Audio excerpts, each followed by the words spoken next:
Join me as I walk through Itaewon, a neighborhood in Seoul known for its lively nightlife, underground bars, home to some ethnic minorities, and a hotspot for expats and locals who love to party. Itaewon also has its own queer street dubbed Homo Hill, with a concentration of gay bars and clubs. However, Itaewon has also seen its fair share of tragedy when in 2022 it suffered a major stampede, resulting in 159 deaths due to unmonitored crowd control around Halloween, when people were partying and really excited to be doing so after the COVID ban was lifted. So I'm alone in Itaewon, walking towards the queer district of South Korea, also termed Homo Hill. The youth are thriving here. I'm behind two cop cars. There are lots of attractive young people here, and I want to add that there's a lot of cringe white men here. Like, what's the term? Jimbos. So this is a very tourist, foreigner packed spot. A lot of expat looking people here, and there seem to be a lot of 24-hour shops. There's an arcade shop called King's Game down the street I'd like to check out after I check out Trance Bar, and that's spelled Trance. One of the oldest queer clubs in this area. Legendary, says the reviews. So I am about a 6-minute walk from there. This is the first part of South Korea where I also saw a 24-hour adult shop. I haven't seen anything like that since I've been here for about 7 days or 8 days.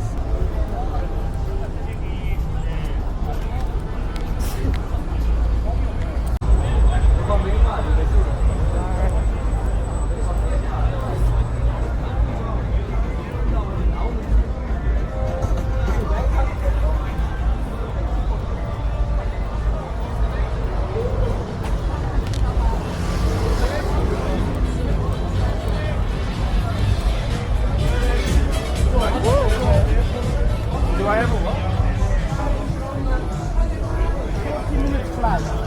Very, very close. Damn, my face looks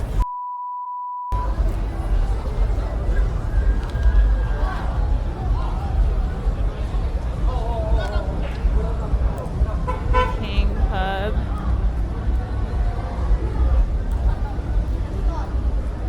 There's a spot there that offers Siloam therapy massage. It says foot spa, oil therapy, couples massage. Interesting.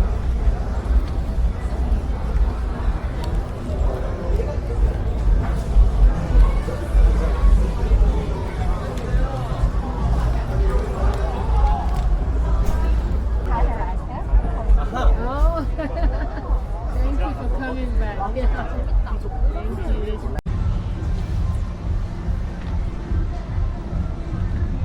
So I found the bar. There's some bars here that say Koreans are only allowed. I see some really wasted young people. I also got some really cool jewelry from this lady from Nigeria, and I thought it was ironic because she told me when I told her I was gonna go to Trance Bar that I was way too pretty to hang out with trans people, and I was like, oh, you're homophobic. Also, that's not true. And then the guy next to me asked me if I was trans and told me it's okay if I was, and I said that's a compliment. She told me Nigeria is a very Christian populated place, and gay people just aren't allowed to exist there. So that's a whole nother story outside of Korea, but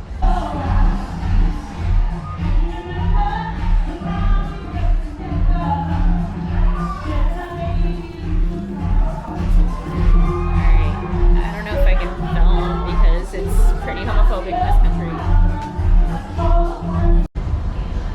Alright, well, I'm leaving Trance Club. That was so fun. I didn't want to film because I didn't know what the policy was on filming. I know that, like, being queer in Korea is still, like, a little, they're more conservative here than the States, but that was some birdcage shit. And it really made me miss my girlfriends back home because I know that they would have loved it in there. And I think part of my 5-year plan is to drag one of my friends back here to go to Trance Bar with me, because that is definitely an experience like no other.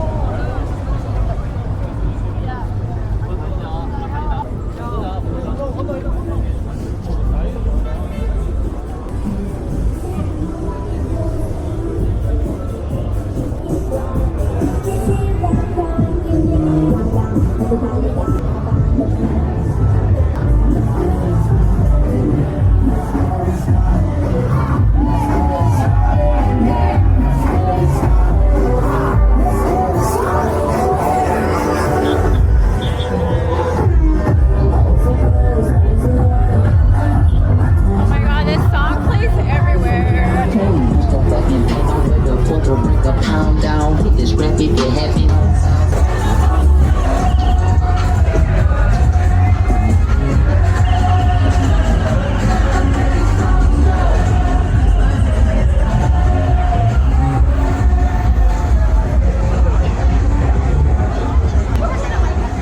There seems to be a large Turkish population here. I mean, not large, but I'm seeing a lot of Turkish joints for food. As I said earlier, there's minority groups that live here, and it seems like a lot of Turkish and Uzbekistani people, and the food was delicious, much needed.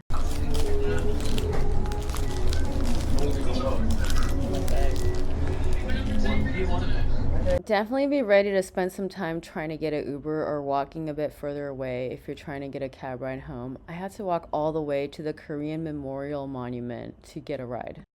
I had to walk my way out. I could not get a cab ride, but that's totally okay because it's super safe here, and there's a lot of people that need a cab way more than I do. I see a lot of stumbling folks.